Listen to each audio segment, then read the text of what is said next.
محمد قلی رو یادتونه؟ یه لولو خورخوره‌ای که ساخته بودن برای ترسوندن و آروم کردن بچه‌ها. و اصلا من به بعد روانشناسیش کار ندارم که چقدر این راه غلطه برای آروم کردن بچه‌ها. من سوالم اینه بین این همه اسم خارجی و داخلی چرا نام سرورمون محمد علیه السلام رو برای ترسوندن انتخاب کردن؟ چرا نامی که قرار آرامش قلب مسلمانان باشه برای ترسوندن به کار رفته؟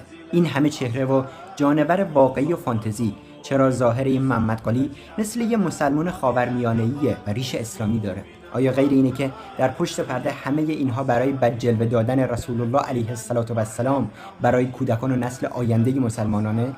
باور کنید که این توهم توطئه نیست، چون میلیون ها اسم و میلیاردها تصویر اون بیرون هست. چرا این اسم و چرا این تصویر؟